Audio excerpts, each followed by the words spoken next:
नमस्कार दर्शकों, स्वागत है आप सभी का जनवाणी कार्यक्रम में, आपका अपना कार्यक्रम जिसमें हम बात करते हैं विभिन्न विषयों की, वो विषय जो आपके जीवन को प्रत्यक्ष या अप्रत्यक्ष रूप से प्रभावित करते हैं। आज इस कार्यक्रम में मैं हूं आपके साथ दीक्षा शर्मा। इस कार्यक्रम में आज बात करेंगे कुछ ऐसे विषय की जो हम सभी के जीवन को प्रभावित करता है। खासकर जो व्यक्ति सरकारी क्षेत्र में जाना चाहता है वो यही कारण होता है कि वो इस क्षेत्र में आगे बढ़ना चाहता है। लेकिन कुछ पेंशनर्स ऐसे होते हैं जिनके पास कुछ समस्याएं होती है, उनका समाधान उन्हें नहीं मिल पाता। इसीलिए इस कार्यक्रम के माध्यम से हमारा ये प्रयास है कि विभिन्न समस्याओं का समाधान हम कर सकें। आज के कार्यक्रम का विषय पेंशन और जीपीएफ, जिससे संबंधित जानकारी के लिए हमारे साथ मौजूद है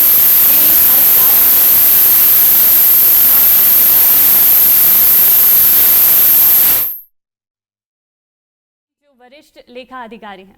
नमस्कार सर, स्वागत है आप सभी।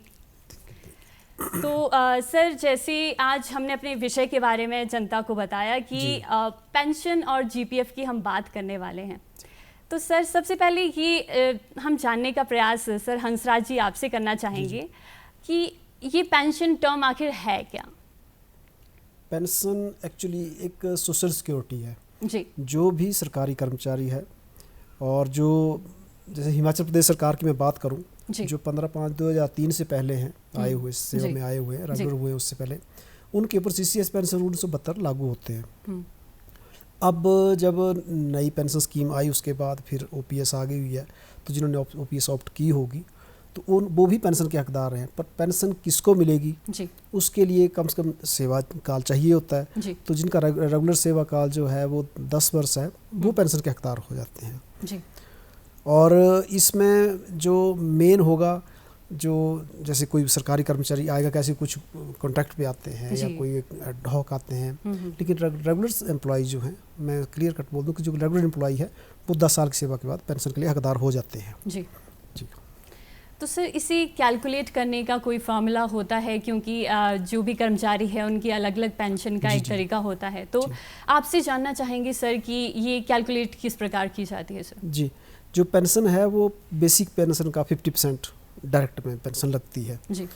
बट जैसे पेंशन के कई प्रकार हैं, जैसे पेंशन सुपरनेशन पेंशन, जैसे सुपरनेशन पे अगर कोई रिटायर होता है जो 58 या 60 इयर्स में रिटायर होता है जी। तो उनको तो स्टेट पे है कि 10 साल की सर्विस के बाद उनको 50% ऑफ द बेसिक पे लग जाएगी जी। उसके बाद डीए वगैरह जो स्टेट गवर्नमेंट देती है वो अलग चीज़ होती है, लेकिन जो पेंशन बेसिक पेंशन है वो 50% लग जाएगी। इसी तरह कोई जैसे BRS जैसे को बोलते हैं, वॉलंटरी रिटायरमेंट है, या इनवैलिड पेंशन है, वो एक अलग तरह से। इनवैलिड कोई जैसे एम्प्लॉय है ड्यूरिंग सर्विस इनवैलिड हो जाता है जी। उसको भी पेंशन का प्रावधान है हिमाचल प्रदेश सरकार द्वारा, इवन सेंट्रल गवर्नमेंट में भी हो उसके लिए भी है जी। और इस आपके माध्यम से भी बता दूं कि इनवैलिड पेंशन जो है वो सिर्फ ओपीएस के लिए नहीं है, वो एनपीएस वालों को भी लागू होती है। एनपीएस वालों को भी इनवैलिड पेंशन लगती है। मान लो कोई सर्विस में है और इन केस कोई जॉब करते हुए उसको इंजरी हो जाती है और वो सर्विस लाइक नहीं रहता है, इनकैपेसिटेटेड हो जाता है वो, या इंजरी से ऐसा हो जाता है कि कुछ काम नहीं कर पाएगा, तो नेचुरली गवर्नमेंट उसके लिए प्रावधान रखा है कि 10 साल की सर्विस होगी तो उसको पेंशन लग जाएगी जी। तो और ये कुछ आपने प्रावधान बताए कि अगर कोई इनवैलिड भी हो जाते हैं किसी कारणवश, जीवन में बहुत सारी समस्याएं आ सकती हैं, तो उसे पेंशन के उसके लिए प्रावधान है, चाहे हम केंद्र सरकार की बात करें या राज्य सरकार की बात करें। बिल्कुल जी जी जी। सर आज हमारे टॉपिक में हम जीपीएफ की भी बात कर रहे हैं सर। तो सर प्रोविडेंट फंड के बारे में हम बहुत सुनते हैं सर, और बहुत सारी टर्मिनोलॉजीज़ हैं, चाहे पीपीएफ की हम बात करते हैं, ईपीएफ की बात करते हैं, और एक और नई टर्म आज कल सुनने को मिलती है वो सीपीएफ की हम बात करते हैं। तो सर ये बहुत ही कन्फ्यूजन क्रिएट कर देता है आम जनता के बीच में। तो आपसे जानना चाहेंगे सर, थोड़ा अगर लेमन टर्म में आप समझा सकें कि ये प्रोविडेंट फंड कितने तरह के होते हैं और जीपीएफ क्या होता है सर? जी मैडम, आपने जो फंड्स की बात की, तो जहाँ तक जीपीएफ की बात है तो सबसे पहले हम जीपीएफ पर बात करते हैं। तो जीपीएफ के लिए वही लोग अंशदान कर सकते हैं, कंट्रीब्यूट कर सकते हैं जो कि ओल्ड पेंशन स्कीम में सरकारी सेवा में हैं, या कि जिनकी ज्वाइनिंग 2015-5-2003 के बाद वो सरकारी सेवा में आए हैं, लेकिन उसके बाद हिमाचल प्रदेश सरकार ने अपने कर्मचारियों के लिए 4 मई 2023 को एक नोटिफिकेशन जारी किया है कि जो लोग एनपीएस में है, यानी जिनकी ज्वाइनिंग 15/5/2003 के बाद हुई है, वो भी ओपीएस को ऑप्ट कर सकते हैं। उन्हें एक विकल्प दिया गया है कि यदि वो चाहें तो ओपीएस को चुन सकते हैं। तो जो लोग 15/5/2003 से पहले सरकारी सेवा में थे या 4 मई 2003 को जो नोटिफिकेशन जारी हुआ था उसके अनुसार उन्होंने विकल्प ओपीएस का विकल्प चुना है, तो वे सभी लोग जीपीएफ के लिए अंशदान कर सकते हैं, जिस पर सरकार द्वारा समय समय पर उन्हें ब्याज उस पर दिया जाता है। ये बात जीपीएफ की रही और ये सरकारी कर्मचारियों के लिए। दूसरे सरकारी कर्मचारी जिन्होंने ओपीएस का विकल्प नहीं चुना है या 15 मई 2003 के बाद सरकारी सेवा में वो आए हैं, तो वो उनको जो है वो उनका सीपीएस कटेगा, वो उनको न्यू पेंशन स्कीम के तहत पेंशन लगेगी और उनका सीपीएस वो निश्चित राशि एक उसकी होती है जिसमें कि सरकार भी कंट्रीब्यूशन करती है। तो सीपीएस में क्या है कि जो सरकारी कर्मचारी है एनपीएस में है उसका 10% बेसिक का वो उसकी जीपीएफ से उसके सैलरी से कटेगा और सरकार के द्वारा 18% राशि उसमें जमा की जाएगी और उसके बाद जब वो सेवानिवृत्त हो जाएगा तो उसमें 60% उसको पेमेंट हो जाएगी और 40% के आधार पर उसको पेंशन लगेगी। ये रही सरकारी कर्मचारियों की जो कि एनपीएस के तहत आती है। अब दूसरी बात आपने कहा कि ईपीएफ जो एम्प्लॉयज़ प्रोविडेंट फंड है, एम्प्लॉयज़ प्रोविडेंट फंड ये कंपनियों में मिलता है, ये सरकारी सेवा में नहीं है, क्योंकि जितनी भी कंपनी में जो लोग कार्य करते हैं उन पर ही ईपीएफ लागू होता है। दूसरी बात आपने कही पीपीएफ की। पीपीएफ की जो राशि है इसका ये पोस्ट ऑफिस के द्वारा इसका संचालन किया जाता है और पीपीएफ में कोई भी व्यक्ति, वो चाहे सरकारी है या प्राइवेट व्यक्ति, उसमें वो निर्धारित राशि को जमा कर सकता है। और उसमें पीपीएफ में जो विशेष है वो ये है कि 15 वर्ष से पहले उसमें वो निकासी नहीं कर सकते हैं। और जहाँ तक जीपीएफ की बात है तो जीपीएफ में कोई भी कर्मचारी वो जितनी उसके खाते में राशि जमा है उसमें से वो 75% तक उसके हेड ऑफ द ऑफिस की परमिशन से वो निकाल सकता है और 90% तक जो है वो हेड ऑफ द डिपार्टमेंट की परमिशन से वो निकाल सकता है। जी, तो विड्रॉल की जो आपने शर्तें बताई है सर, वो किसी भी समय निकाली जा सकती है या कोई पर्टिकुलर एक टाइम है, किसी भी कर्मचारी को इतना समय ऑफिस में व्यतीत करना होगा, उसके पश्चात ही ये अमाउंट निकाला जा सकता है? मैडम, जहाँ तक जीपीएफ की राशि की बात है, जो जीपीएफ में क्या है कि जब भी कर्मचारी सरकारी सेवा में आ गया है तो मालिक आकार कार्यालय के द्वारा उसे एक नंबर आवंटित किया जाता है, जीपीएफ अकाउंट नंबर, और उसी जीपीएफ अकाउंट नंबर के अगेंस्ट जो उसका डीडीयू है वो निर्धारित राशि जितने भी वो कर्मचारी चाहता है उसकी रिक्वेस्ट के अनुसार उतनी राशि जीपीएफ में जमा होती है। और जहाँ तक विड्रॉल की बात है तो जीपीएफ से 2 प्रकार की राशि की निकासी की जाती है। एक को हम कहते हैं अस्थायी अग्रिम, टेम्परेरी एडवांस, और दूसरा होता है कि एनआरए, नॉन रिफंडेबल एडवांस। जो अस्थायी अग्रिम होता है उसमें क्या होता है कि जितना भी कर्मचारी उसको आहरण करेगा, जितना वो एडवांस लेगा, उतनी राशि को उसको समान किस्तों में वापस जमा करना होगा जो कि उसके खाते में जमा हो जाएगी। और जो नॉन रिफंडेबल होता है, दूसरा एनआरए होता है, उसमें से जो राशि निकासी करता है उसमें से उसकी रिकवरी नहीं की जाती है। जहाँ तक टेम्परेरी एडवांस की बात है तो टेम्परेरी एडवांस तो कोई भी सरकारी कर्मचारी 1 साल की सेवा के बाद भी ले सकता है, बशर्ते उसके खाते में राशि जमा हो और उसको वो 3 माह के वेतन के बराबर भी उसको राशि मिल सकती है। और वो अलग अलग तरह से अलग अलग उसमें जीपीएफ रूल में जो 16 में जीपीएफ रूल में जो लिखे गए हैं उसके अनुसार वो अप्लाई कर सकता है। जहाँ तक एनआरए नॉन रिफंडेबल की बात है तो वो अधिकतर 10 वर्ष की सेवा के बाद ही उसको स्वीकृत किया जा सकता है। और उसमें उसको कारण लिखना होता है कि जैसे बहुत सारे कारण है कि जैसे मकान मरम्मत के लिए, नया मकान खरीदने के लिए या बच्चों की हायर एजुकेशन के लिए, तो वो रूल में सारे प्रोविजन दे रखे हैं। तो अपना फॉर्म वो भरेगा, उसके आधार पर उसको एचओडी या हेड ऑफ द ऑफिस उसको एडवांस जो सेंक्शन कर देते हैं। जी, तो जब से सेवा में शामिल होता है कोई भी एम्प्लॉय, तब से लेकर उसका ये अकाउंट बन जाता है और उसके बाद कुछ एक स्टैंडर्ड एक डिडक्शन होना शुरू हो जाता है। तो सर, जो इंटरेस्ट रेट की अगर हम बात करें या फिर जो सब्सक्रिप्शन रेट या इंटरेस्ट की जो रेट्स होती है वो क्या प्री डिसाइडेड होती है या कुछ ऐसी अमाउंट है जो हम अपनी मर्जी से एक्स्ट्रा भी डाल सकते हैं जीपीएस अकाउंट में? जहाँ तक जीपीएफ में सब्सक्रिप्शन की बात है मैडम, तो उसमें क्या है कि जो भी कर्मचारी है, हिमाचल प्रदेश सरकार ने अलग से नोटिफिकेशन किया है, अगर सेंटर के कोई कर्मचारी हैं तो अपनी बेसिक पे का उन्हें मिनिमम 6% कटवाना होता है और मैक्सिमम वो अपनी बेसिक पे तक जीपीएफ में अंशदान कर सकते हैं। जहाँ तक हिमाचल प्रदेश के कर्मचारियों की बात है तो हिमाचल प्रदेश सरकार ने अपने कर्मचारियों के लिए अलग से नोटिफिकेशन जारी किया है कि कोई भी सरकारी हिमाचल प्रदेश का सरकारी कर्मचारी बेसिक पे प्लस ग्रेड पे अब खत्म हो गई है, लेकिन जब थी तो बेसिक पे plus grade pay plus DA के बराबर वो जीपीएफ में अंशदान कर सकता है। तो मिनिमम की जहाँ तक बात है 6% उसको मिनिमम आवश्यक रूप से जमा करना होता है। और फिर इसमें इसके साथ साथ ही उसके बाद ये भी सुविधा रहती है कि वो साल में 2 बार अपनी राशि को बढ़ा सकता है और 1 बार उसको कम कर सकता है। यानी कुल मिलाकर यदि हम समझें तो 1 साल में कोई भी सरकारी कर्मचारी अपनी जीपीएफ की राशि को 3 बार उसमें वो उसको चेंज कर सकता है। जी, सर बहुत ही महत्वपूर्ण जानकारी आपने दी कि जो मिनिमम जो उसमें अंशदान किया जा सकता है वो 6% का किया जा सकता है। अगर केंद्रीय कर्मचारियों की हम बात करें तो मैक्सिमम बेसिक पे तक वो जो अंशदान किया जा सकता है। तो शायद ये बहुत ही क्रूशियल एक इन्फॉर्मेशन है जो जनता तक आपने पहुंचाई है सर। हंसराज जी आपसे भी जानना चाहेंगे क्योंकि पेंशन की हम बात कर रहे हैं, तो सर बहुत सी इससे रिलेटेड बहुत सी परेशानियां भी पेंशनर्स को आती हैं, चाहे वो विड्रॉल से संबंधित होती है या फिर फैमिली पेंशन्स की हम बात करते हैं तो उसका भी लोगों को इल्म नहीं होता है कि किस तरह से फैमिली के लिए कौन ऐसे नॉमिनीज़ हो सकते हैं जो आगे इसको कंटिन्यू कर सकते हैं, तो वो उस बारे में हम थोड़ा जानना चाहेंगे सर। जहाँ तक पेंशन की बात, फैमिली पेंशन की बात है, तो जब भी कोई एम्प्लॉय रिटायर होता है तो वो फॉर्म भरा जाता है, 1, 3, 5, 7 जो फॉर्म है, तो फॉर्म 3 में उसकी फैमिली की पूरी डिटेल होती है। वो जब भी फॉर्म भरें वो तो अपनी फैमिली की पूरी डिटेल दें, अपने बच्चों की, अपनी स्पाउस की, हस्बैंड या वाइफ जो भी है उनका दें, और डिटेल बच्चों की भी दें, वेदर दे आर मैरिड और अनमैरिड। ये नहीं कि जैसे बच्चे मैरिज हो जाती है तो उनकी डिटेल ना दें, सभी की डिटेल दें, चाहे वो लड़का है या लड़की है, सभी की डिटेल दें, क्योंकि एक्चुअली जो रूल प्रोविज़न है वो सबसे पहला हक जो है वो स्पाउस का है, फैमिली पेंशन के स्पाउस का हक है। और इसमें जो पेंशन है, पेंशन में नॉमिनेशन नहीं होती, पेंशन जो लगती है वो अकॉर्डिंग टू रूल जो उसकी फैमिली, जो उसकी फैमिली मेम्बर हैं उनके अनुसार, उसके अनुसार लगती है। तो सबसे पहला हक तो जैसे मैंने बताया कि स्पाउस का होता है। उसके बाद जो बच्चों का हक है वो 25 ईयर्स ऑफ एज, उसके बाद उनका हक बन जाता है कि 25 साल की उम्र तक सभी बच्चे एलिजिबल होते हैं, बारी बारी, जैसे अकॉर्डिंग टू देयर एज, जैसे कोई बड़ा होगा उसको पहले, पर अप टू 25 ईयर्स, या फिर जैसे अर्निंग हो जाती है स्टार्ट उसकी, या जॉब में लग जाता है, या मैरिज हो जाती है तो उसके बाद स्टॉप हो जाती है, तो नेक्स्ट बच्चे को लग जाती है वो। लेकिन 25 साल के बाद जो है वो कंडीशन चेंज हो जाती है। फिर उसके बाद जो कंडीशन है वो उसमें अनमैरिड डॉटर आ जाती हैं, डाइवोर्स डॉटर आ जाती है, हैंडीकैप्ड बच्चे आ जाते हैं। तो उसमें बहुत, मैं जैसे पहले बोल रहा हूँ आपको कि जब फॉर्म भरें तो उसमें बहुत ज़रूरी है कि वो सभी बच्चों की डिटेल भरें।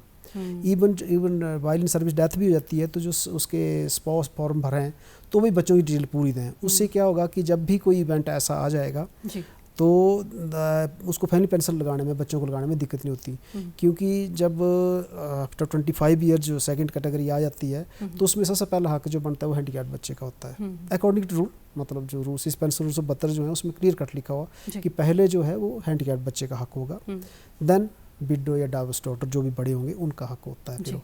लेकिन वो डिटेल हो तभी ही ऐसे कर सकते हैं। उसमें कंडीशन जैसे है वो इनकम की कंडीशन आएगी या मैरिज हो जाएगी, वो एक अलग बात होती है, लेकिन वो बहुत ज़रूरी है कि डिटेल दी हो सभी में। जी, तो आपने ये बहुत अच्छी जानकारी दी कि इसमें कुछ आप नॉमिनी डिसाइड नहीं कर सकते हैं, क्योंकि ये एक प्रेफरेंस शायद रूल बुक में पहले से ही होता है कि स्पाउस होते हैं, फिर जैसे आपने बात की हैंडीकैप जो भी डॉटर है या फिर सन है, तो प्रेफरेंस उनको दी जाती है। तो बहुत ही महत्वपूर्ण जानकारी सर आपने दी। सर वर्तमान समय में बहुत सारी चीज़ें सुनने को मिलती है, चाहे हम NPS की बात करते हैं, UPS की बात करते हैं, तो ये सभी कंफ्यूज करने वाली टर्म्स लगती हैं। थोड़ा उन पे अगर आप लाइमलाइट कर सकें। जैसे UPS जहाँ तक, जैसे आजकल नई जो सेंट्रल गवर्नमेंट में लागू हो गई है, 1/4/2023 से लागू हुई है, तो UPS स्टेट गवर्नमेंट में अभी लागू नहीं की है। हमारे पास कोई नोटिफिकेशन इसकी आई नहीं है, नहीं तो उसके ऊपर हम जरूर जानकारी देते हैं आपको। हाँ, स्टेट गवर्नमेंट में जो है वो सेंट्रल जो आई ऑलरेडी सर्विस वाले जो हैं उनके लिए ज़रूर लागू की है, उनको ऑप्शन वगैरह ले रहे, वो उसकी नोटिफिकेशन जारी कर दी उन्होंने। लेकिन एम्प्लॉयज़ के लिए अभी तक UPS जारी नहीं की है, यूनिफाइड पेंशन स्कीम जिसको बोलते हैं। स्टेट में अभी तक जो NPS है और साथ में जो OPS लागू की है उन्होंने। NPS में सिर्फ एम्प्लॉयज़ वही रहे हैं 15/5/2003 के या उसके बाद जिनकी ज्वाइनिंग है, जिन्होंने ऑप्ट नहीं किया NPS टू OPS। कि जैसे चंदेर जी ने भी बताया कि NPS टू OPS जो 4 मई 2023 को स्टेट गवर्नमेंट की नोटिफिकेशन जारी हो गई थी, तो विदिन 60 डेज जिन्होंने अप्लाई कर दिया था या ऑप्शन दे दी थी, वो सारे के सारे OPS में आ चुके हैं। जिन्होंने उस समय ऑप्शन नहीं दी थी उसके लिए स्टेट गवर्नमेंट जो भी है, लेकिन वो NPS में है सारे के सारे एम्प्लॉयज़। तो वो बहुत कम एम्प्लॉय, ये सिर्फ 2-3 यहाँ पे हिमाचल में 2 तरह की है। जो सेंटर में जो UPS स्टार्ट हो चुकी है, वो NPS और UPS 2 हो चुके हैं, क्योंकि NPS भी है, सेंटर में NPS भी है, UPS भी है। जो UPS में आ गए हैं वो NPS में रहेंगे, NPS के एम्प्लॉयज़ को उन्होंने चांस दिया था। जी। एनपीएस की हम बात कर रहे हैं सर, तो इसको कैलकुलेट करने का क्या तरीका रहता है, क्योंकि बहुत से लोगों में असमंजस रहती है कि शायद ये स्कीम अच्छी नहीं है पेंशनर्स के लिए, तो वो ओपीएस की तरफ ज़्यादा ऑप्ट करना चाहते हैं। तो क्या इसके प्रावधान हैं, क्या इसके बेनिफिट्स हैं, थोड़ा इसके बारे में बताइए। एनपीएस में तो जो है एम्प्लॉइज़ अपना जैसे 10% शेयर काटेगा, उसका अपना काटेगा, और कुछ गवर्नमेंट शेयर डालेगी, जैसे 12%, 14% या 15%, जो भी गवर्नमेंट डिसाइड करती है। 18% है आजकल जो गवर्नमेंट उतना डालती है। तो वो जो दोनों का शेयर जाएगा वो एनएसडीएल में जाएगा, और जहाँ पे भी स्टेट मतलब गवर्नमेंट ने डिसाइड किया हुआ, जैसे एसबीआई या एलआईसी, मतलब 4-5 जगह है जहाँ पे वो शेयर मार्केट में चला जाता है जी। तो उसके ऊपर जो डिविडेंड मीन धन वर्ड का है कि वो जो अर्निंग है उसके ऊपर जो प्रॉफिट्स या बेनिफिट्स, हाँ प्रॉफिट या इंटरेस्ट जो भी मिल गया उसके, जो भी उसको अर्निंग होगी उसके ऊपर, वो सारा पैसा जब वो रिटायर हो जाएंगे उस समय उनको 60% की जो पेमेंट हो जाएगी जी। और जो 40% बचेगा उसके ऊपर उनको पेंशन लगेगी। तो वो पेंशन और जो ओपीएस की पेंशन है, ओपीएस पेंशन तो स्टेट में बोला मैंने जिसकी 50% ऑफ द बेसिक पे होता है, तो दोनों में बहुत फ़र्क है। क्योंकि हमें इसलिए भी ज़्यादा आइडिया लग, जब अब नई पेंशन हमने जी एनपीएस टू ओपीएस आए थे स्टेट गवर्नमेंट के एम्प्लॉइज़, तो जब उनको लगी थी तो हमें जब फ़ोन आया, जब यहाँ से पीपीओ जारी किए गए लोगों के नए, तो वो कहते थे कि हम तो 3,000 रुपये पेंशन ले रहे थे और आज हम 20,000 पेंशन ले रहे हैं। तो नेचुरली ये फ़र्क मतलब स्टेट में फ़र्क पड़ा था ये। तो ओपीएस आई थिंक ठीक है, बीइंग एम्प्लॉय तो अच्छी है, ओपीएस तो ज़्यादा अच्छी लगती है जी जी। तो ये अपने एक्सपीरियंसेस पे भी डिपेंड करता है, शेयर मार्केट का कितना उछाल रहता है उस पर भी शायद इसके जो डिविडेंड है वो डिपेंड करता होगा। बिल्कुल जी। सर जीपीएफ की हम बात कर रहे हैं, तो इसमें नॉमिनेशन की जैसे हमने बात की कि पेंशन में ऐसा प्रावधान नहीं होता है, तो जीपीएफ में क्या ये प्रावधान होता है कि हम नॉमिनी डिसाइड कर सकते हैं, क्योंकि एक बहुत बड़ा एक अमाउंट होता है। तो बिल्कुल जीपीएफ में नॉमिनेशन की बिल्कुल सुविधा होती है। जब भी कोई सरकारी कर्मचारी सरकारी सेवा में आता है तो सबसे पहले उसको जब खाता संख्या में आवंटित करते हैं उसके साथ ही हम एक फॉर्म 3 उससे भरवा लेते हैं। फॉर्म 3 जो है वो नॉमिनेशन का फॉर्म होता है, जिसके द्वारा वो अपने उस पर ये बाइंडिंग रहती है कि वो अपने परिवार के सदस्यों को ही नामित कर सकता है। परिवार के सदस्य ना होने पर ही वो किसी अन्य को नामित कर सकता है। तो फॉर्म 5-3 नॉमिनेशन का जो फॉर्म है वो जब हम उसको खाता संख्या आवंटित करते हैं उसके साथ ही फॉर्म उनसे ले लेते हैं, और वो फॉर्म की 2 प्रतियां होती है, एप्लीकेशन फॉर्म की भी और नॉमिनेशन फॉर्म की भी। एक कॉपी एज ऑफिस में रख ली जाती है और दूसरी दोनों कॉपियाँ एप्लीकेशन फॉर्म भी और नॉमिनेशन फॉर्म भी वो उनको डिपार्टमेंट को वापस भेज देते हैं उनके सर्विस बुक में या उनके पास रिकॉर्ड में रखने के लिए। नॉमिनेशन मैं यहाँ से ये कहना चाहूँगा सभी कर्मचारियों को कि वो नॉमिनेशन को विशेष रूप से आवश्यक रूप से भरे, और उस भरने के साथ साथ उसमें ये भी है कि जब भी वो मान लीजिए कोई अविवाहित नॉमिनेशन फॉर्म भरता है और जब वो नौकरी में आने के बाद वो अविवाहित था और बाद में उसका विवाह हो जाता है, तो विवाह के बाद वो अपनी नॉमिनेशन को आवश्यक रूप से उसको चेंज कर दे, क्योंकि नॉमिनेशन एक बार भर दी हमेशा के लिए वो काम नहीं करेगी। जैसे ही कोई उसके घर में कोई नया सदस्य आता है तो उसको अपनी नॉमिनेशन चेंज कर देनी चाहिए, क्योंकि यदि अविवाहित व्यक्ति नॉमिनेशन फॉर्म जो भरा है उसने तो शादी होने के फौरन बाद वो नॉमिनेशन उसका इनवैलिड हो जाएगा, वो मतलब काम नहीं करेगा। और नॉमिनेशन इसलिए बहुत आवश्यक है कि यदि भगवान ना करे किसी सरकारी कर्मचारी की सेवा के दौरान मृत्यु हो गई है तो उसके खाते में जो जमा राशि है उसने जिसको भी नॉमिनेट किया होगा तो हम उसको उसी व्यक्ति को उसका भुगतान कर देंगे। यदि नॉमिनेशन नहीं रहेगा तो उसके खाते में जमा राशि में उसके परिवार के सदस्यों को भी और महालेखाकार कार्यालय को भी उसमें काफ़ी परेशानी का सामना करना पड़ता है, क्योंकि उसमें फिर बहुत सारी फॉर्मेलिटीज रहती है, जैसे कि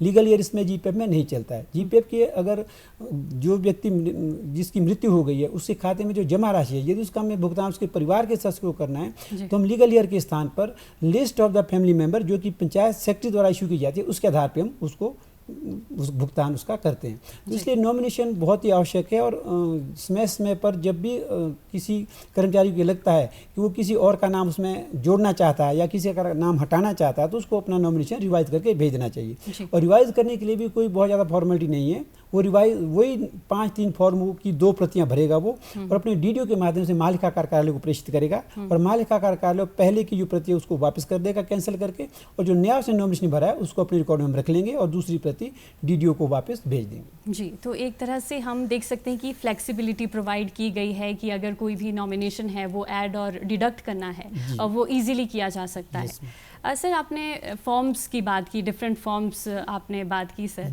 तो आजकल सब चीज़ें ऑनलाइन जा रही है, तो सर क्या हम माने कि महालेखागार जो कार्यालय है क्या वो ऑनलाइन प्रक्रिया में अग्रसर हो रहे हैं या फिर कोई ऐसी यहाँ तक ऑनलाइन की प्रक्रिया की बात है मैडम, तो हमारी एज ऑफिस की जो साइट है नेट पे भी, और हमारी एज ऑफिस की साइट है, यदि एज ऑफिस की साइट हमारी जो भी आदमी उस पर ओपन करेगा तो उसमें जीपीएफ के फॉर्म वगैरह सभी उसको उसमें उपलब्ध हो जाएंगे। यहाँ तक कि पेंशन के जीपीएफ के सारे फॉर्म उसमें उसको उपलब्ध हो जाएंगे। उसमें इसके साथ साथ ही गाइडलाइंस और इंस्ट्रक्शन भी उसको दे दी गई है उसमें। यदि वो उस पर एजी की साइट देखेंगे तो उनको उसमें पूरी जानकारी उस पर उनको मिल जाएगी। जी, तो कार्यालयों के चक्कर काटने की आवश्यकता नहीं होती है। अगर हम नॉलेज रखते हैं तो शायद ऑनलाइन के बेसिस पर हम खुद ही इन फॉर्म्स को फिल करके डिपॉजिट वगैरह कर सकते हैं। मैडम, जहाँ तक एप्लीकेशन फॉर्म नॉमिनेशन की फॉर्म है उसमें ये बाध्यता रहती है कि वो जो एप्लीकेशन फॉर्म नॉमिनेशन फॉर्म है वो सब्सक्राइबर अभिदाता के द्वारा साइन होना चाहिए। तो इसलिए या तो डिजिटल साइन हो तो हम उसको एक्सेप्ट कर सकते हैं, लेकिन अभी तक डिजिटल साइन की हर जगह सुविधा नहीं होती है। तो इसलिए नॉमिनेशन और एप्लीकेशन फॉर्म को हम फिजिकल फॉर्म में ही लेते हैं जिसमें कि सब्सक्राइबर ने खुद की साइन की हो, तो वो बाई पोस्ट ही हमें भेजना होता है। जहाँ तक फॉर्म की बात है तो फॉर्म वो डाउनलोड कर सकते हैं साइट से, लेकिन उनको भरकर वो डीडीओ के माध्यम से फिजिकल में ही भेजना होगा। जी, तो डाउनलोड केवल एक जो सुविधा है वो प्रदान की जा रही है, लेकिन जो फिजिकली आपको फॉर्म प्रोवाइड करना होता है, चाहे हम डिपार्टमेंट में जाकर अगर बात करते हैं। सर, पेंशन को भी हम साथ में लेकर चलेंगे और बहुत एक टर्म सुनने को आती है सर, वो कम्यूटेशन हम बहुत सुनते हैं सर। तो इस टर्म को भी थोड़ा आप एक्सप्लेन कर दीजिए और क्या ये इसमें क्या क्या स्थितियाँ आगे बनती हैं। जी, कम्यूटेशन ऑफ पेंशन जो है वो ऑप्शनल है मैम, कि जैसे कोई अगर कम्यूटेशन अपनी करवाना चाहे तो 40% तक अपनी पेंशन जो है वो कम्यूट करवा सकता है। कम्यूट करवाने का मतलब है कि उसे अपनी पेंशन जो है एडवांस ले ली, वो मंथली उसके खाते से कटेगी और वो 15 साल तक कटती रहेगी, लेकिन वो एक हैंडसम अमाउंट जो है उसके पास आ जाएगा। और एक आपके माध्यम से बता दूं कि जो जीपीएफ हो गया या पेंशन जो बेनिफिट है, जैसे ग्रेच्युटी है, कम्यूटेशन है या लीव इनकैशमेंट है, वो सारे के सारे ये टैक्स फ्री हैं, इसमें टैक्स नहीं लगेगा। इसके ऊपर जो अर्निंग होगी वो टैक्सेबल होगी, लेकिन जो जैसे पैसे जब विड्रॉ हो जाएंगे ये जैसे रिटायरमेंट पे, तो इस पर टैक्स नहीं लगता है। तो इसलिए जो कम्यूटेशन लेते हैं, जैसे कई लोग बोलते हैं कि कम्यूटेशन ले लेंगे तो उसके ऊपर टैक्स लगेगा, इसके ऊपर टैक्स नहीं लगता। लेकिन कम्यूटेशन लेने का फ़ायदा ये है कि उसको एक एडवांस मिल जाएगा, उसको हैंडसम अमाउंट मिल जाएगा, मंथली उसके कटेगा उसके ऊपर।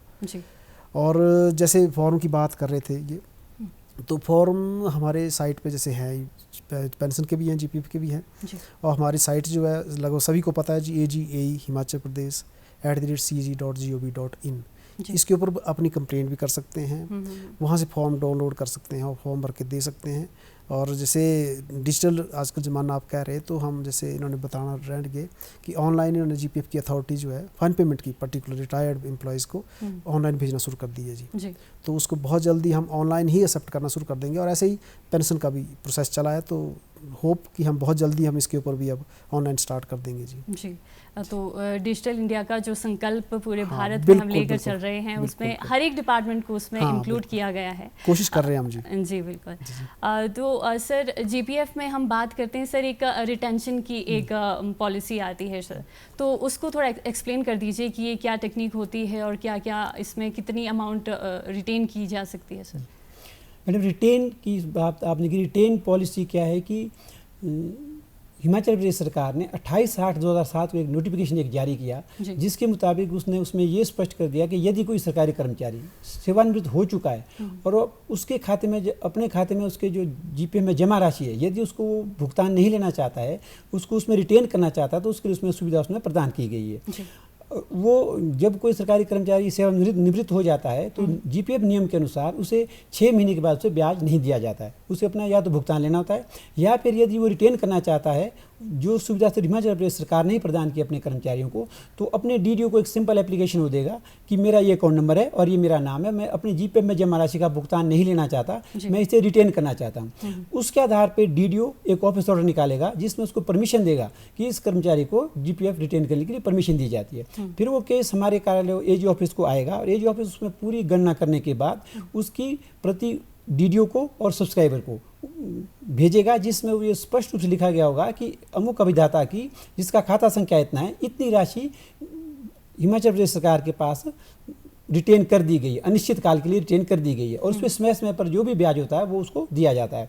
इसके साथ साथ ही यहाँ यह भी स्पष्ट करना जरूरी है कि रिटेन जो की गई राशि है उसमें से अभिदाता पार्शियल विड्रॉल भी ले सकता है, जिसके लिए उसे एक सरकारी कर्मचारी की तरह अपने डीडीओ को अप्लाई करेगा, डीडीओ उसमें सेंक्शन निकालेगा और डीडीओ के द्वारा उसको भुगतान कर दिया जाएगा। तो सरकारी कर्मचारी जब सेवानिवृत्त हो चुका है, जीपीएफ में जमा राशि को रिटेन पॉलिसी के अनुसार सरकार के पास जमा रख सकता है, जिस पे उसको समय समय पर ब्याज दिया जाता है। और वो जब चाहे तो वो फॉर्म 1 भर के, फाइनल पेमेंट का फॉर्म भर के उसको महालेखाकार कार्यालय को प्रेषित करेगा और महालेखाकार कार्यालय के द्वारा उसके भुगतान का प्राधिकार पत्र जारी कर दिया जाएगा। यहाँ यह विशेष ध्यान रखना जरूरी है कि जिन भी अभिदाताओं ने रिटेन किया हुआ है अपनी जीपीएफ की राशि को, तो वो अपने परिवार के सदस्यों को ये बता दे कि ये रिटेन की जो सुविधा है ये सिर्फ सरकारी कर्मचारियों के लिए ही उपलब्ध है। यदि किसी सरकारी कर्मचारी की मृत्यु हो चुकी है तो उसके जो परिवार के सदस्य है वो इस राशि को रिटेन नहीं कर सकते। उन्हें 6 माह के अंदर उस राशि का भुगतान प्राप्त करना होगा, जिसके लिए उन्हें फॉर्म भर के महालेखाकार कार्यालय को प्रेषित करना आवश्यक है। जी सर, रिटेंशन जो ये पॉलिसी है बहुत ही महत्वपूर्ण एक पॉलिसी लगती है सर, क्योंकि एक बहुत बड़ा अमाउंट होता है, तो ऐसे में बहुत ही मुश्किल होता है कि उसे किस जगह इन्वेस्ट किया जाए। तो अगर सरकार के पास ही उसे रखा जाए और जो इंटरेस्ट है इतना अच्छा हैंडसम अमाउंट मिलता है, तो वो बहुत ही बेनिफिशियल हो सकता है भविष्य में किसी भी प्रकार की हम कार्य करना चाहते हैं उनके लिए।